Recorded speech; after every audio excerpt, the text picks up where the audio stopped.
the Bears Baseball Network. We've got a very exciting show today as we are going to make a lot of predictions for the rest of September and October. A lot to talk about here for the rest of the season, and I want to jump right into it. Our youth prep teams start for the first time this weekend. Nickerson, 10U Kryler, and 8U Floyd all in action this weekend. Very excited to see all these teams play. So our first question of the day, and Bernie, I'm going to start with you. Which youth prep player do you think has the best chance of being a future Bears MVP?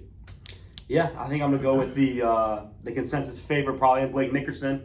Obviously, we've already seen what Brendan and Landon are doing at their respective ages. They're both MVP candidates year in and year out. I think Blake has the chance to be maybe the best of the three. So, I think the obvious answer here is Blake. Yeah, obviously getting started younger than the other two did. And I think definitely, Bernie, like you said, he's probably the favorite when you answer this question. So, KJ, same question to you. Maybe anybody besides Blake here. Which youth prep player do you think has the best chance of being a future MVP? I'm going to go to my 7-8U squad. There's a couple big-time players there, Brennan Trankler, Phil Burgess.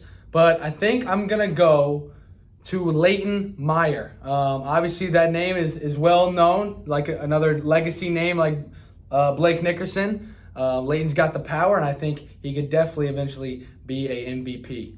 Yeah, again, you get a player who is already from a hardworking family and you get him started early. Obviously, sky's the limit for those two players. I'm going to go with a guy who's not a legacy name. I'm going to go with Hamilton Case, who's a Bear rookie, but this guy really doesn't have a weakness in his game right now. He looks good in the field, good at the plate, and I'm sure if you put him on the mound, he could do it on the mound as well. So I think this kid has got all the talent.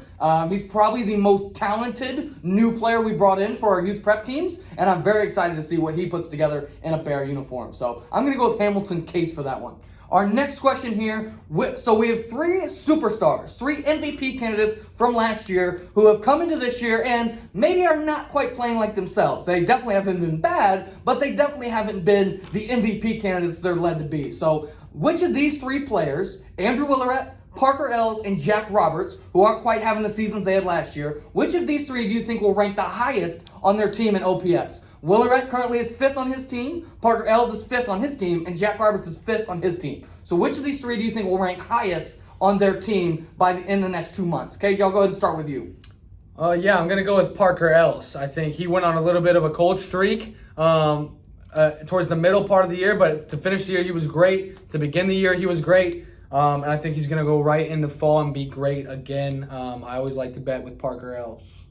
Yeah, all three of these guys, I would say Willeret probably was the best of the three last year, but Parker was right up there with him. Bernie, what about you? For this question, who do you think of these three will be the best on their team going forward? Yeah, I'll go with Willeret here. Like you said, Willeret's already proven to us that he's been, a top 3 hitter in the Bears at some points. I think he's another guy at a cold start. I know the power started to come back as the season went along, so I think he's all the way back. I think his approach is back, and I think there's no reason why Willeret can't return, not only being the best guy on his team, but a top 5 hitter in the Bears. Yeah, this guy was arguably the best player in the Bears last season. He hasn't quite been that this season, but as you said, Bernie, it kind of was a slow start, and he's really started to pick it up lately. I'm going to go ahead and go with our third answer here. I'm going to go with Jack Roberts. This guy, I would say, arguably has the highest ceiling of these three players. This guy, I think, is just an absolute tank hitter when he's on, and we haven't quite seen him be hot. He hasn't. Last year, he had those 2-3 weekends where he just hit everything all year. This season, he's just kind of been, solid all year long. Every weekend he's just solid and solid and solid. I think he's due for a hot stretch where he just takes over and crushes every baseball he gets, and I think we're going to see that over the next 6 to 8 weeks. Our next question here. Who's going to be the third most productive hitter on 18U Floyd? Obviously, you got Mac, you got Brennan. Who, over the next 6 to 8 weeks, is going to be the third best hitter on 18U Floyd? Bernie, I'll start with you. Yeah, I think I have to go with Rose Selby here. This is a guy early in the year. He started the year, I'm pretty sure, at their leadoff. And I went to a couple of their games, and I was like, Mac's always been the leadoff hitter. So why isn't Max the leadoff hitter? And I watched Rowe, and I think Rowe put up, most doubles in the Bears the first month. Or he was toward the top of the list at least. I think he's proven himself now. Now I think he takes the next step. I don't think he'll be a Mac or Brennan level, but I think he'll be great as that that third guy for that lineup. KJ, how about you? Who's the third most productive hitter on 18U Floyd the rest of the season?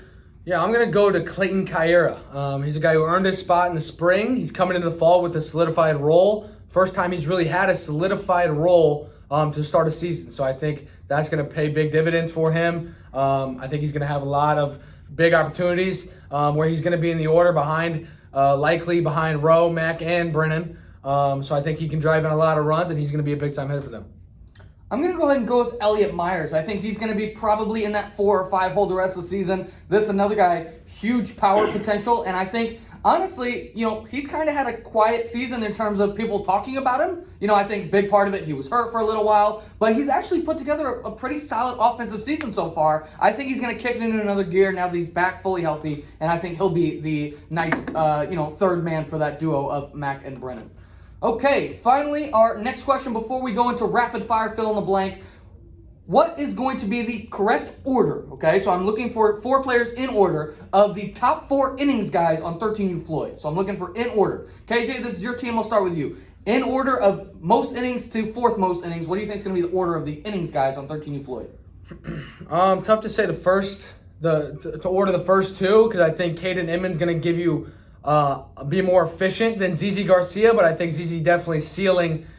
He could go farther into games. I'm going to go ZZ's going to go number 1, Caden Inman 2, Josh Tallier 3, and 4 could be a toss-up, but I'm going to have to go with Cam Bernstein at 4.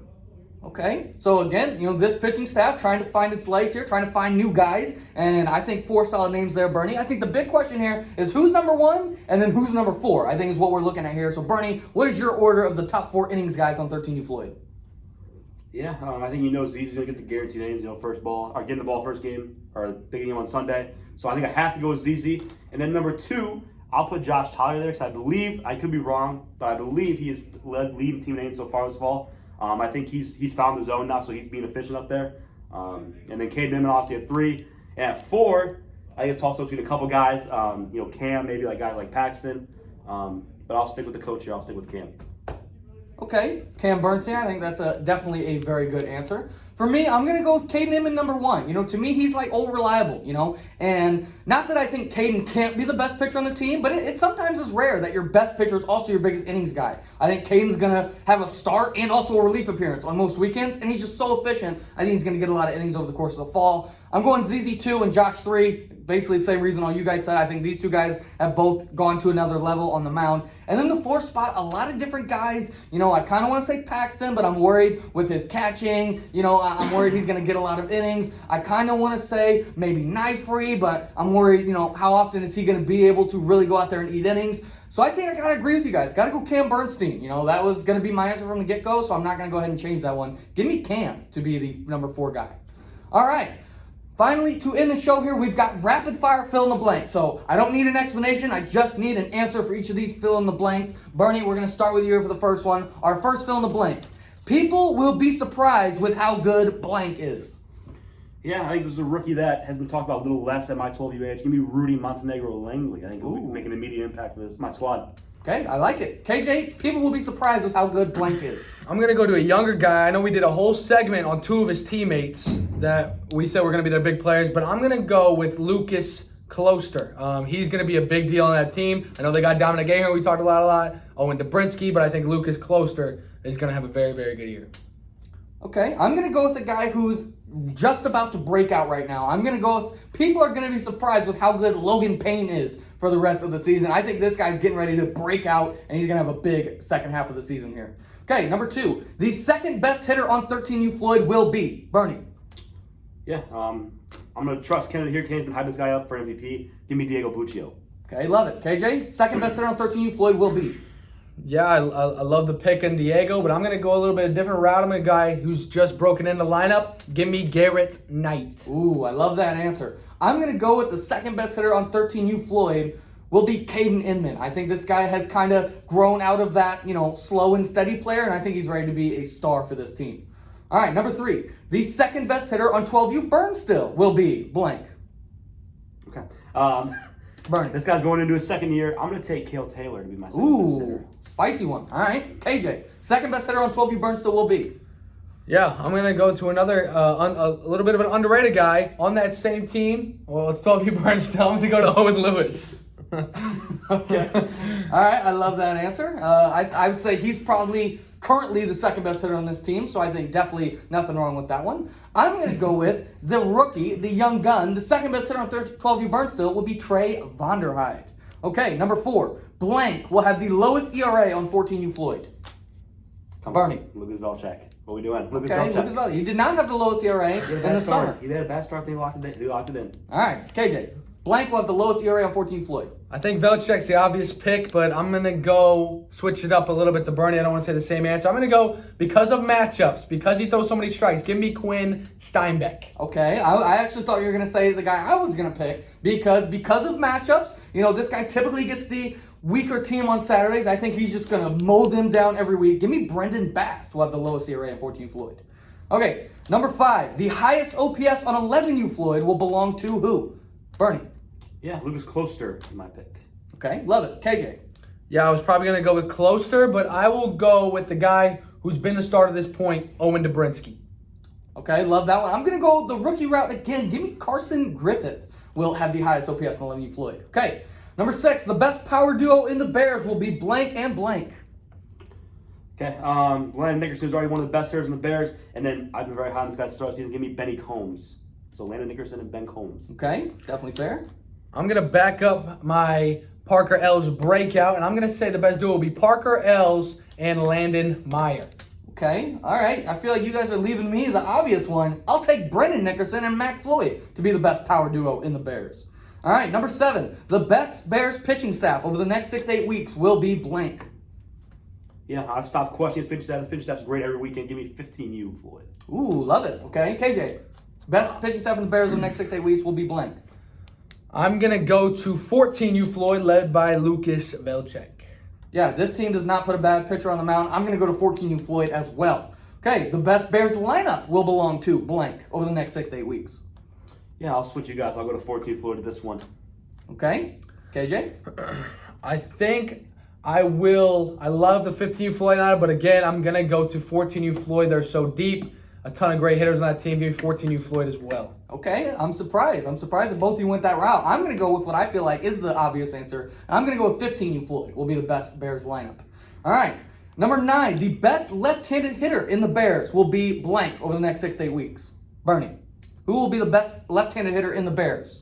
Yeah, Willerette returns is all the way back. I think the obvious answer here, I'll give me Andrew Willerette. Okay, Andrew Willerette. KJ? Yeah, like he said, Willerette's great. We got another Owen Lewis, another good one. I'm going to go with the rookie, Jack Kester. Ooh, that's a great pick, KJ. I definitely considered it. I'm going to go ahead and go to the tried and true. Give me Vince Dalton to be the best left-hand hitter in the Bears. Finally, our last one. On November 1st, who will be the on November 1st, the number 1 prospect in the Bears will be blank. So again, once you get 50 plate appearances, you're no longer a prospect. So all these guys like Kester, like Gunnar Wilson, they will not be prospects on November 1st. So Bernie, on November 1st, the number 1 prospect in the Bears will be blank. Yeah, I think as long as the guy doesn't get the plate appearances, I think he's the obvious pick. No one else than Braden Miller. Okay, KJ. Yeah, I really like that pick a lot. But I'm going to go a little bit a different route. I don't know if this guy was even on our list. He's kind of a newer player. Give me Jude Ramirez. Ooh, I love that pick as well. That's a very good one. I'm going to go with the same age. I'm going to go with a player I'm not sure anybody has even heard of yet, but I like him so much every time I see him. On November 1st, I think the number 1 Bears prospect will be Nolan Hendricks. He is a 15U player. Keep an eye on this guy. I like him a lot. That's going to do it for this episode of the Bears Baseball Network. I'm looking right now, knock on wood, but I believe no rain for this weekend, so I hope we'll have games to talk about on Tuesday on BBN After Dark, and of course next week on Friday for the Bears Baseball Network. Send in all your extra base hits to bearsbaseballnetwork@gmail.com. But that's going to do it for this episode of the Bears Baseball Network, and we'll talk to y'all next week.